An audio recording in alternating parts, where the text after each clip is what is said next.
Anine, and hello, welcome back to ChigNotes for episode 3. Today we're looking at chapters 6 through 8 inclusive. So for the little synopsis element here, we learn that Birdie runs away from her foster family, the Inglesons, to live in the streets of Edmonton as a teenager.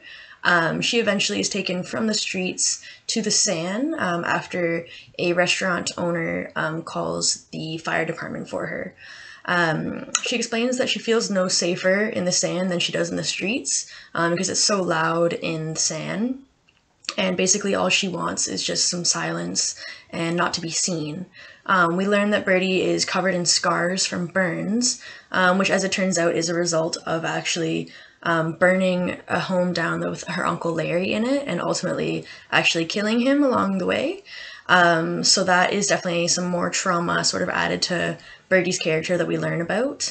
In chapter 7, we got to learn a lot more about Lola, Auntie Val, and Skinny Frida, since Lindbergh chose to write through their points of view, and they showed up to Gibson's to live with and take care of Birdie, which was really interesting.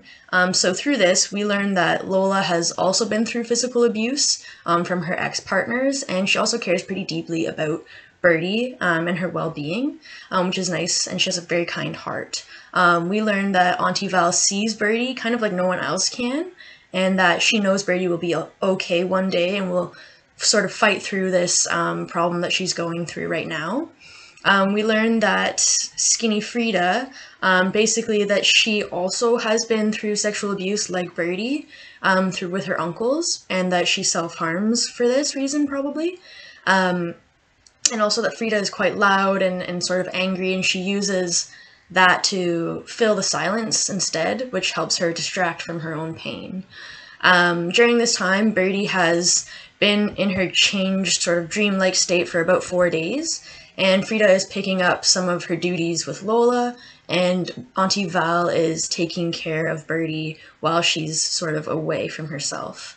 While Birdie is away, we learn through some recall about her time with the Inglesons, her foster family, who is a white British family. They were very kind to Birdie in her time with them, but ultimately Birdie struggled with the knowledge that she would eventually have to leave this family when she turned 16, and that they were a wealthy white family who felt no guilt for their wealth, but instead sort of felt some pity towards Birdie, which ultimately led to her running away, though she does admit that this would be sort of the happiest time in her life, ultimately. So through these chapters, we discover that Birdie has been preparing for a certain shift her whole life, and that her earth body is failing earth her as she's losing weight and not eating. So I'm very excited to see what this shift looks like and looks like for Birdie, and as she continues to sort of navigate through the worlds that she's experiencing and living in.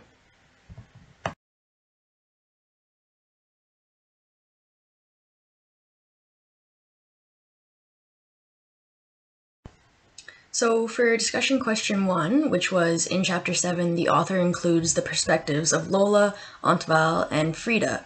What did you think about it? Did you enjoy it? And what purpose does this serve? So first we discussed sort of enjoying these new perspectives. One element that came up pretty immediately was that we realized we felt a lot less worried about Birdie while she was sinking whenever it was told from her perspective. She felt like she was in a lot more control, or that there was just a lot less, concern for the state that she was in. However, whenever it shifted to these new perspectives, like being Auntie Val's or Frida's, we felt a little bit more worried about the state that she was in, not being able to sort of like hear her thoughts or like go through the memory recall with her. So we all felt a little bit more concerned for her state whenever we weren't able to sort of be part of it with her and be part of that experience. So that was sort of one first element that we discussed. We also felt it was interesting that the writing styles seemed to match the characters' personalities for each sort of section where it was a new person's perspective. And we sort of enjoyed getting to know these characters through their own thoughts and their own ideas. And it definitely helped us to expand our sort of ideas for those people and what those characters are in this book. We all agreed that Auntie Val and Birdie seemed to be very similar and understand one another really well. This may be due to the fact that it comes to light that Val and Maggie both were impregnated by Birdie's father at one point, and he was sort of dating both of them. And Birdie may emulate what Val wishes she could have had. So Birdie and Auntie Val seem to be able to communicate almost telepathically as well, as Val sort of thinks at her, and they sort of censor their thoughts while they're together in the room because they sort of feel that one another can hear each other in a way. And even Lola notices this. It was also mentioned in this discussion that Lola feels potentially like a metaphor for many Canadians or Canada itself. She's sort of well-intentioned, but still sort of racist, whether she even knows it or not. This led to discussion about sort of what being anti-racist means and speaking out against racism, since Lola struggled to speak up whenever a Whippet friend of hers had said something sort of racist. And this is sort of something that's uncomfortable, but we all feel we need to get much better at doing in order to help others and help ourselves change to be a bit more kind and accepting in this world. So that was a really good discussion as well. We also discussed Birdie's obsession with the Frugal Gourmet, the cooking show, which is mentioned sort of many times through Chapter 7, and its possibility that it stems from mental illness, since the group member understood that people with anxiety or mental illness tend to rewatch shows often and sort of stick to that same scheduled show because they enjoy the predictability of it all and sort of can feel a bit more calm and enjoy themselves while they're watching something that they've already seen, where they can expect sort of the same sort of repetition of style for each plot, for each episode kind of thing. And it may also be escapism for Birdie. When she's not entirely in her dreamlike state, she can sort of tune out and people just leave her alone while she watches this show. And it also ties in a lot of food-related elements of the book, like how she sort of wakes up from her shifts with grocery lists written, or she wakes up with like actually food in a cart for herself, like little treasures, she was sort of calling them. So there's definitely some sort of like food theme that keeps coming back. And another element discussed was when Birdie repeats in fours while she's in the sand, she keeps repeating words in fours like peace and things like that. And this sort of might correlate with Indigenous culture's four directions, the medicine wheels, four sections, the four medicines, the sacred medicines. So groupings of four are often found and are sort of important in many Indigenous cultures, which was a very interesting topic of discussion as well. And finally, we also discussed how the author seems to sort of animate words in this book and gives them space and life. Like when Lola talks about the room being too full of her ghosts to have anyone over for coffee. So that was definitely a very interesting element as well. And this animacy that the author gives these words is definitely something that correlates with certain languages. Like I know for the Ojibwe language we had discussed in the book club yesterday, that they animate or have inanimate words that is not based on necessarily biological ways of sort of looking at animacy. Like a drum can be living in certain languages, or a drumstick can be living in certain languages, things like that. So it was definitely interesting to discuss that and how the author sort of incorporated animating English language words as well. So that was definitely something else we talked about, and we can jump now right into discussion question 2.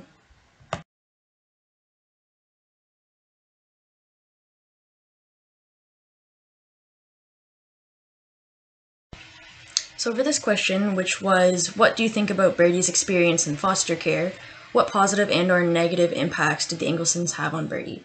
So here we, first of all, just got into discussing how the group highlighted the cultural mismatch between Birdie, who is First Nations, obviously, and the Inglesons, who are a white British family. Even though it was a good overall experience and the Inglesons were kind to Birdie, there was still a disconnect for Birdie culturally.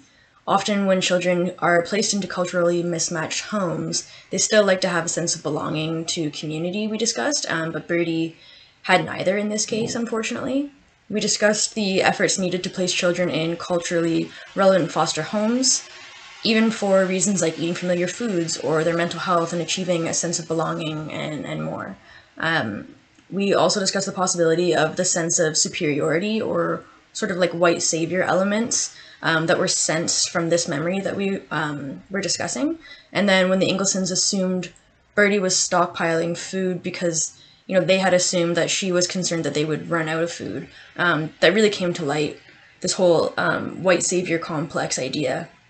You know, it seemed like at first we all agreed that the Inglesons seemed really kind, and they still did seem kind and well-intentioned, but whether they knew it or not, they sort of seemed to have that white savior complex where they were, pitying Birdie and felt that they were, sort of saving her, even though that was not necessarily the case because Birdie hadn't run out of food. There were pinches, she says, but those were due to history and design. Lindbergh very intelligently sort of explicitly states that in this memory, that what I was just saying, that the food insecurity is created by history and design, and it is not due to some sort of inherent flaws in Birdie's or other First Nations people's families. We discussed here the colonial methods that were used to sort of marginalize Indigenous peoples and force many of them into situations of poverty, which they were often blamed for themselves, unfortunately. Birdie discusses sort of resenting the Inglesons and their wealth and their acreage that they say is on ancient Indian land, which is Tom was putting it that way. We discussed how ultimately there were goods and bads about her experience in the foster home, because she was, well taken care of. Anne and Tom were kind, and she was able to have a sense of peace, and for the first time, silence didn't feel tense. She even wrote family in the flower before she ran away. But Birdie also sort of resented these people. She may have felt undeserving of her situation and their kindness, potentially, we discussed, and she may have felt sort of like an imposter, since she mentioned that there was a connection between this life and the perfect life she envisioned in her ideal book that she discussed about in previous chapters that she wished to read.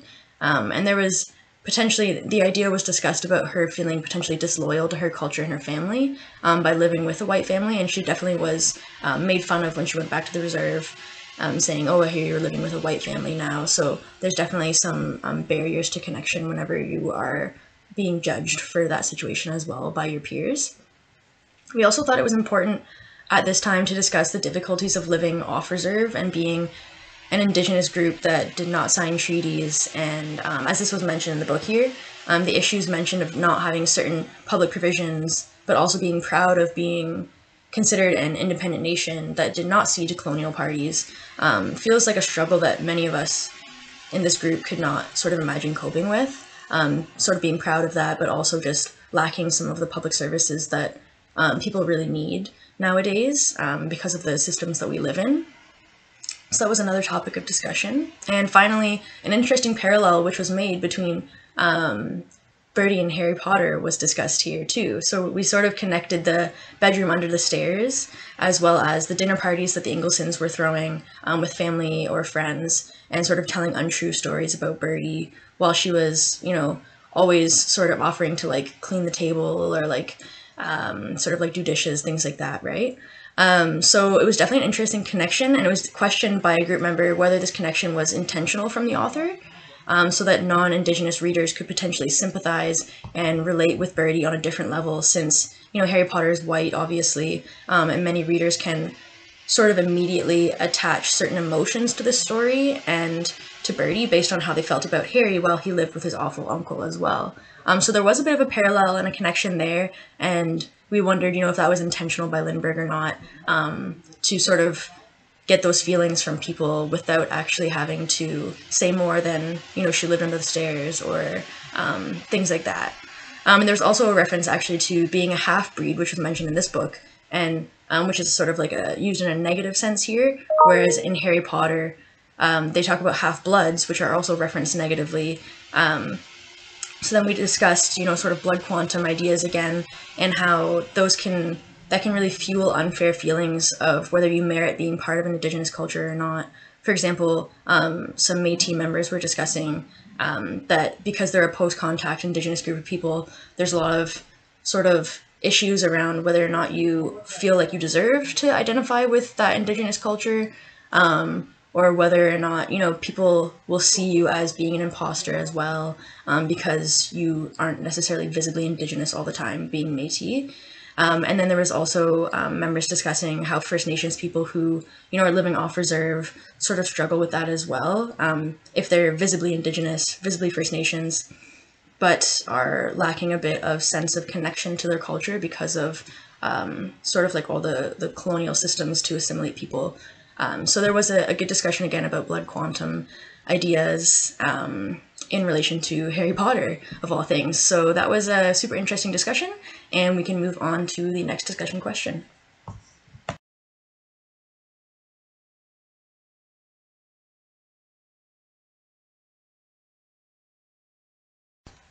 So for question number 3, which was Birdie mentions in chapter 8, the change. What do you think it is? What will it lead to? So here we're kind of discussing how Birdie talks about how there's some sort of big final shift that she's been preparing for her whole life. So here we discussed whether, we thought the final change or shift was going to be the death of her sort of earthly body or not. Some group members felt as though Birdie was going to die in this world, since she mentions that her, her Earth body is failing Earth her, and she has, lost a lot of weight. Lola mentions that the kid is dying. She soils herself, things like that. I think she was in that, that state of being for like 4 days where she hadn't eaten, and while her family was taking care of her.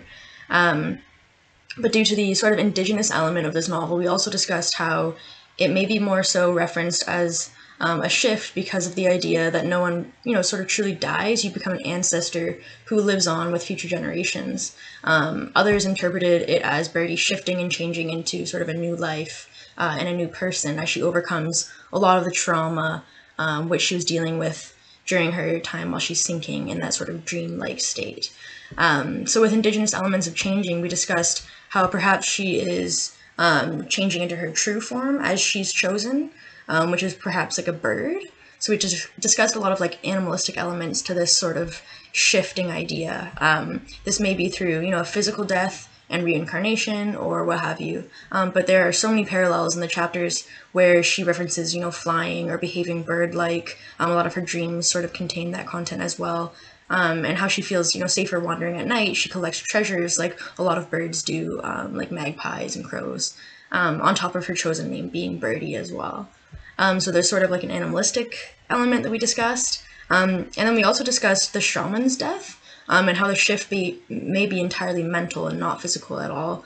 It may be that a part of her is dying as she's coming into with a new name, being Birdie, and a new role in her community, a new perspective on life.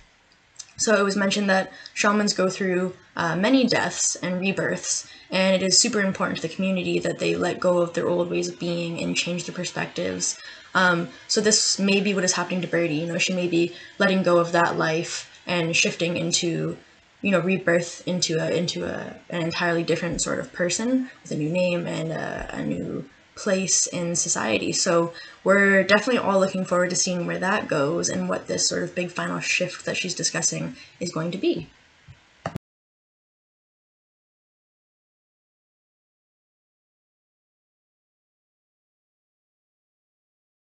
So this question was, and pardon me if I pronounce this wrong, but Pimatasuin, or Tree of Life, is continuously mentioned.